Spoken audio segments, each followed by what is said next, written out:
Déclaration, commémoration et conseil de ministres étaient à l'ordre du jour à Kosiam. Les détails à l'instant. Sur le plan international, la compagnie Air France connaît des perturbations dues à la grève et c'est tout de suite dans ce journal.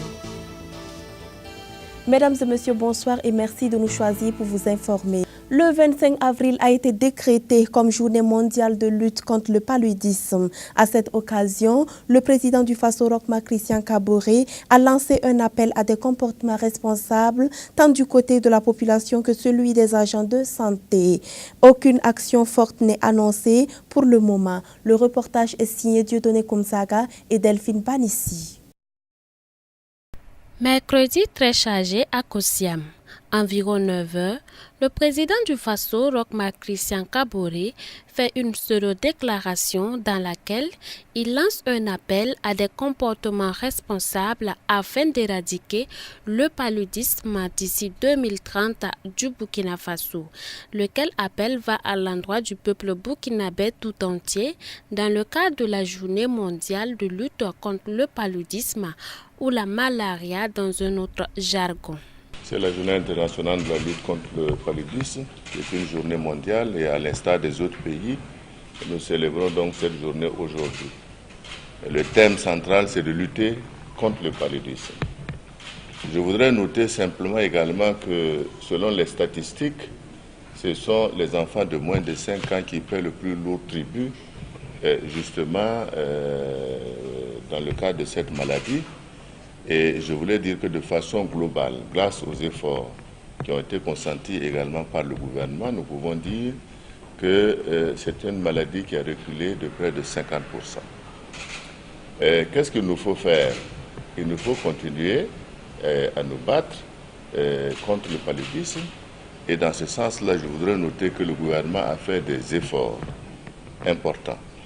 D'une part, grâce à la gratuité des soins pour les enfants de moins de 5 ans. Deuxièmement, également, grâce aux subventions qui sont données pour les paludiques, de manière à pouvoir apporter justement la prévention et également les soins en ce qui concerne donc cette maladie. Je voudrais simplement dire que nous pouvons vaincre le paludisme et l'objectif, c'est que d'ici 2030, nous puissions mettre fin au paludisme, qui est une des maladies les plus importantes et qui fait le plus grand nombre de dégâts dans nos pays. C'est pourquoi je voudrais lancer un appel aussi bien, je dirais, au personnel de santé, aussi bien au peuple burkinabé de façon générale, parce que nous pensons que si nous conjuguons nos efforts aussi bien dans la prévention que dans le curatif, nous pourrons d'ici 2030 vaincre le paludisme. La fin de cette première partie est marquée par un joyeux anniversaire lancé par une journaliste. Le chef de l'État, Roch-Marc Christian Kaboré, fête à aujourd'hui, 25 avril 2018, un an de plus. Comme je vous le disais en titre, après la déclaration, le chef de l'État a reçu en audience le DG de la société Siemens évoluant dans le domaine de l'énergie renouvelable, éolien, photovoltaïque et bien d'autres. André Boufioux, à sa sortie d'audience, a indiqué que les échanges ont porté sur plusieurs questions, parmi lesquelles comment la Siemens pourrait aider le Burkina Faso dans le domaine de l'énergie. Il est au micro de Dieudonné Koumsaga et de Delphine Banissi. Je représente aujourd'hui la société Siemens, société allemande qui est représentée aujourd'hui par sa filiale belge responsable pour le développement des activités Siemens et le développement dans l'Afrique de l'Ouest central et du Nord. Et nous avons aujourd'hui abordé avec son Excellence le Président, dans le cadre des plans directeurs du Burkina, comment Siemens, société technologique, peut aider le Burkina à se développer dans l'approvisionnement énergétique, dans l'efficacité énergétique, dans le transport en général. Et donc nous avons fait une vue globale, je veux dire, des besoins et comment nous, en tant que société technologique, nous pouvons répondre à ces besoins du Burkina. Nous allons... Pardon. Donc ça a été la teneur des entretiens qui étaient chaleureux, concrets, précis et amicaux. Et donc je voudrais également de ce fait remercier, c'est ma deuxième visite au Burkina. Comme vous le voyez, nous sommes une grande délégation présente aujourd'hui, aussi avec des investisseurs qui veulent investir dans le Burkina.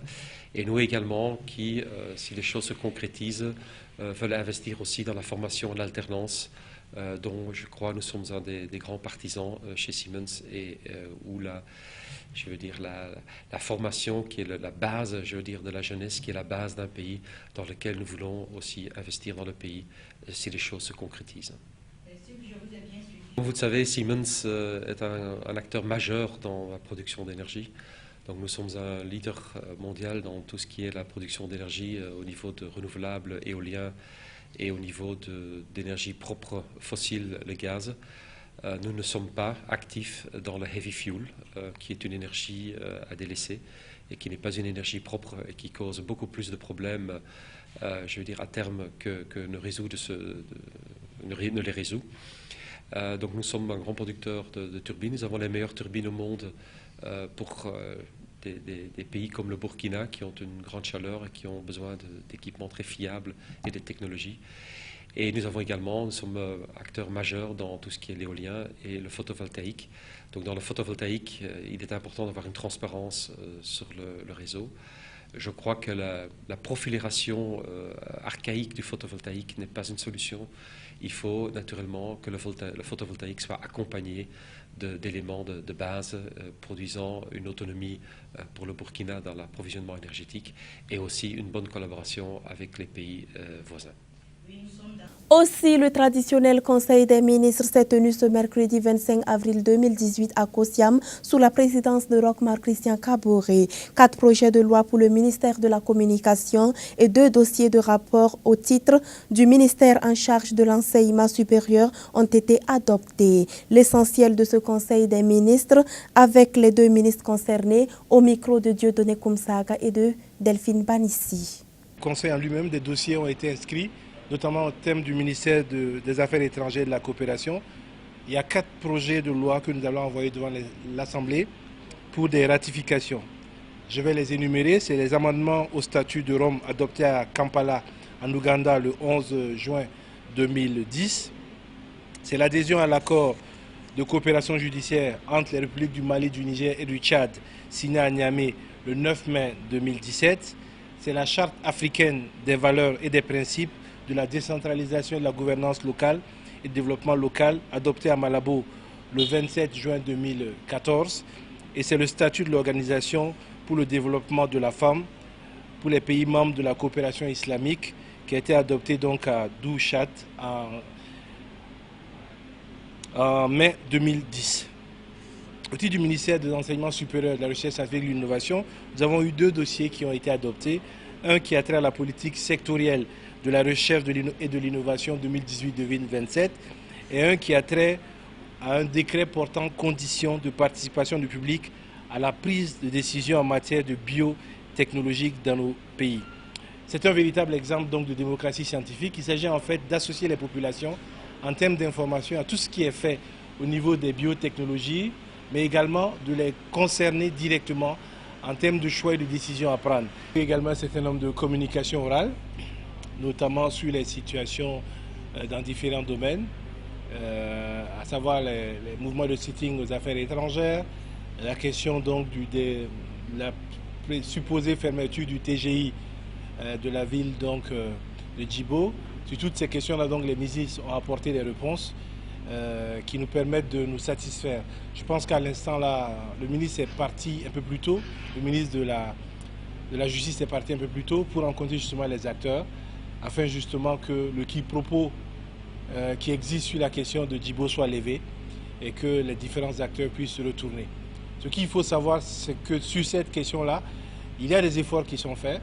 Et il faut savoir, pour ceux qui ont la chance d'aller à Djibo, que le TGI a quelque part donc de l'unité antiterroriste qui est installée là-bas, qu'il y a eu un renforcement très important des gars de sécurité pénitentiaire, mais qu'il est important également que si les personnes se sentent menacées directement ou indirectement, que nous puissions apporter des réponses. Et ces réponses-là vont être apportées à la fois dans le cadre donc, de la mise en œuvre d'un dispositif d'ensemble dont le ministre Waro à vous parler sans rentrer dans les détails, qui vont permettre véritablement de sécuriser toute cette zone-là afin de rétablir une confiance des fonctionnaires, la possibilité pour les étudiants, plutôt pour les élèves, d'avoir donc leurs examens et la réouverture progressive de toutes les écoles qui ont été fermées tant au nord que dans le Sahel. On a adopté un rapport sur la situation des écoles fermées dans la région du Nord et dans la région du Sahel. Et ce rapport fait suite donc à une réunion de cabinet qui avait été tenue le jeudi dernier sous l'égide du Premier ministre sur la situation. Et à travers l'adoption de ce rapport, donc, le gouvernement permet donc justement la prise d'un certain nombre de mesures et d'actions pour favoriser donc une bonne participation des élèves des classes d'examen dans la région du Sahel et dans la région du Nord, donc aux examens qui sont programmés pour bientôt.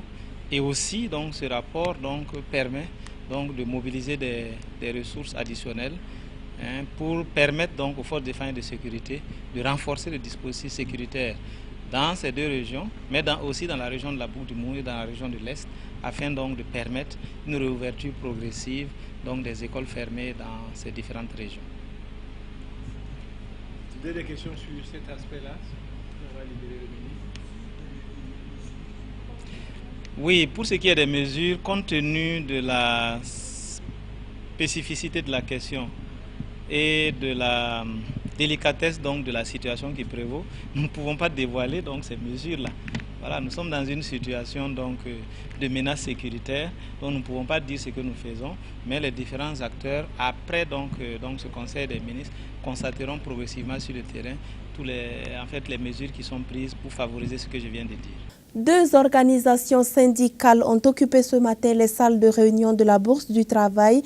Chaque organisation a fait une déclaration devant la presse. Écoutons en premier lieu le secrétaire général du syndicat des travailleurs de l'action sociale Sintas. Il est au micro de Moïse Kinda. En rappel, depuis maintenant 2 ans, les travailleuses et les travailleurs sont mobilisés sous la direction de nos deux structures à travers des actions multiformes pour exiger du gouvernement la satisfaction de la plateforme revendicative minimale qui n'a toujours pas fait l'objet d'un examen sérieux. Les atermoiements de l'autorité, loin d'entamer la mobilisation des travailleuses et des travailleurs du département, constituent plutôt un terreau qui aiguillonne leur détermination et élargit la base de la contestation. Face à ces actions entreprises, les autorités du ministère, avec à leur tête Madame le ministre Hélène Marie-Laurence Ilboudo-Marchal, au lieu d'apporter des solutions satisfaisantes aux préoccupations des travailleurs, ont opté pour un passage en force. En effet, par correspondance en date du 20 avril 2018, l'autorité instruit son administration de service en ces termes. Je cite: procéder à la réquisition des agents dont le départ en grève peut empiéter le fonctionnement des services au plus tard le lundi 23 avril 2018 à 9 h. En cas de refus de recevoir les actes de réquisition, veuillez recourir à un huissier de justice qui sera commis par le ministère pour notification, et cela à 10 h au plus tard. Interdire l'établissement des piquets de grève dans les services, sinon recourir à la force publique pour établir l'ordre. Ainsi, des actes attentatoires aux libertés syndicales et aux droits de grève ont été posés en contradiction avec la législation en vigueur. Mesdames et messieurs de la presse, au regard de ce qui précède, le Sintas et le comité CGTB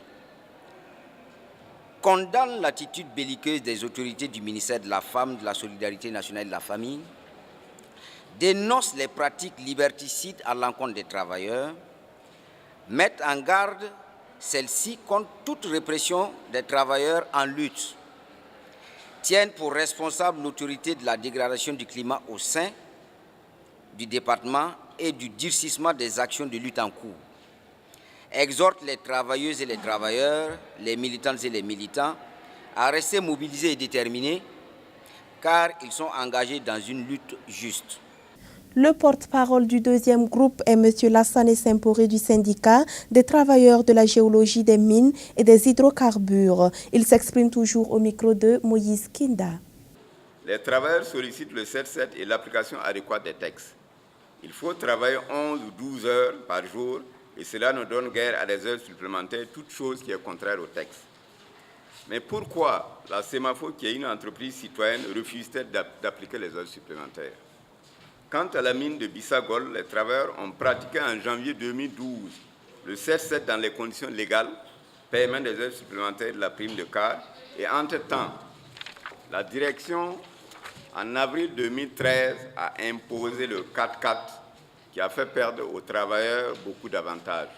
Aujourd'hui, les travailleurs sont fatigués et réclament à juste titre le 7-7. Le 4-4 est contraignant, on est constamment sur la route et sans repos réel, puisque vous avez 4 jours de repos. Le premier jour, vous êtes sur la route, vous rentrez. Le dernier jour, vous rentrez. Donc, en définitive, vous n'avez que 2 jours pour vous reposer. Le 4-4 est très contraignant et on est constamment sur la route. Là également, on reconnaît la pertinence de la préoccupation, mais on refuse la mise en œuvre du 7-7 avec le paiement des heures supplémentaires et on s'engage dans le dilatoire. Au niveau de la société de recherche Arrivegol, la majorité des travailleurs a été licenciée sans respect adéquat des procédures pour les représentants du personnel. 2 des représentants encore donc, dans le personnel se voient refuser l'avancement d'échelon contrairement à la pratique en cours. Du reste, vous avez reçu donc une lettre d'information des travailleurs donc, de Arrivegol.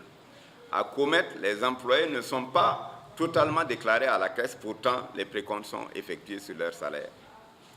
Que retenir donc de ces expériences? On tente de se soustraire à la loi et les travailleurs, quand ils réclament la juste mise en application des textes, ils sont taxés d'extrémistes, d'irresponsables. Les travailleurs ne demandent que l'application correcte en la matière. Ce n'est même pas une nouvelle revendication, mais c'est une réclamation dont la solution réside dans l'application correcte des textes en vigueur contenus dans le droit positif burkinabé. Cette vision des patrons est un des points qui bloque les travaux même de l'adoption de la Convention collective des mines. Certains tenants de la Chambre des mines, pas tous, nous dirons bien pas tous, rejettent dans les faits les textes et lois de travail au Burkina Faso parce que selon eux, ces textes et lois ne sont pas adaptés aux mines. La CGTB et le Centragmi soutiennent les juges des travailleurs des mines et mettent en garde le patronat minier pour les menaces sur les honnêtes travailleurs dont le seul crime est de réclamer l'application adéquate des textes du travail au Burkina Faso. Sur le plan international, la compagnie aérienne Air France connaît encore des perturbations dues aux 2 jours de grève. Suivons le compte-rendu. Les clients d'Air France ont encore subi des perturbations ce mardi au 11e et dernier jour de grève prévu par l'intersyndicale de la compagnie. Les syndicats décideront jeudi d'éventuelles nouvelles dates de mobilisation pour le mois de mai. C'est ce jeudi également que débutera le vote électronique organisé par la direction directement auprès de ses salariés pour savoir s'ils approuvent ou non la proposition d'augmentation salariale rejetée par les syndicats. Les résultats seront connus dès la fin de la consultation le 4 mai au soir. Le président d'Air France, Jean-Marc Janaillac, a prévenu qu'en cas de résultats négatifs, il pourrait démissionner. Les syndicats dénoncent ce qu'ils appellent un chantage à la démission et appellent les salariés à voter non ou à boycotter le scrutin. Le vote est sans valeur juridique, mais il pèsera certainement sur l'issue du conflit. Un conflit dont le coût financier a déjà été estimé à 300 millions d'euros par la direction.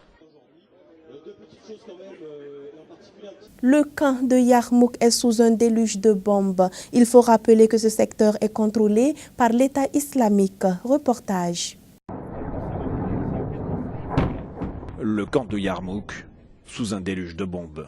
Ce secteur, l'un des derniers près de Damas à être contrôlé par l'État islamique, fait l'objet d'un pilonnage intensif de l'armée syrienne depuis 5 jours. Environ 12 000 réfugiés palestiniens vivraient encore dans ce camp, créé par l'ONU dans les années 50. Une vingtaine de civils auraient été tués ces derniers jours d'après des sources locales. Des bombes du régime qui entendent mettre un point final à son opération de reconquête des faubourgs de la capitale. Comme la route orientale, la zone de Yarmouk résiste à l'emprise du régime depuis mi-2013. 2 ans plus tard, le camp est pris par les djihadistes de Daesh. Selon l'ONU, la situation humanitaire y est alarmante. Les réserves de médicaments et de nourriture sont très limitées, alors que le dernier hôpital du secteur est désormais hors service. Vincent Bolloré est placé en garde à vue en France. L'homme d'affaires a été entendu dans les locaux de la police anticorruption. Suivons.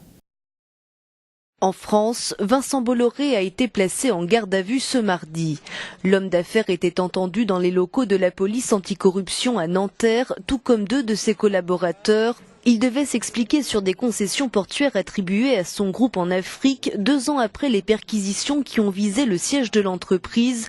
L'enquête porte sur des soupçons de corruption qui pèsent sur l'attribution de 2 des 16 terminaux de conteneurs sur le continent, l'un à Lomé au Togo, l'autre à Conakry en Guinée. Jean-Pierre Canet est le co-auteur avec Nicolas Vescovaci de Vincent Tout-Puissant, une enquête sur l'empire du milliardaire breton parue aux éditions Lattès. Si ça s'avère vrai, c'est très grave. Parce que vous jouez sur tous les tableaux. C'est le beurre à l'argent du beurre. Vous êtes l'avocat, vous êtes le juge, vous êtes le journaliste, vous êtes tout le monde. C'est ça que ça raconte le groupe Bolloré. Vincent Bolloré, c'est bien là le problème. Il y a Vincent Bolloré l'Africain, il y a Vincent Bolloré l'homme de médias en Europe, il y a Vincent Bolloré de l'Autolib, il y a Vincent Bolloré aux multiples activités industrielles, financières, communication, Havas, voilà, etc. Et c'est vrai que tout ça, ça fait que forcément, l'une de ces activités va rentrer en contradiction assez vite avec une autre. Ce que nous décrivons avec Vincent Bolloré, c'est la constitution d'un pouvoir qui ne peut pas, en fait, même si on ne parle pas d'illégalité, qui ne peut pas, à un moment donné, ne pas être face au conflit d'intérêts. Une information judiciaire a été ouverte pour déterminer s'il y a eu corruption d'agents publics étrangers. Les magistrats doivent établir si Havas, la filiale communication du groupe, a facilité l'arrivée au pouvoir d'Alpha Condé en Guinée et la réélection de Faure Gnassingbé au Togo par le biais de prestations sous-facturées qui auraient eu pour contrepartie l'octroi de ces concessions. Mesdames et messieurs, ainsi s'achève cette édition. Merci de l'avoir suivi. Je vous souhaite une très bonne suite des programmes de CVK.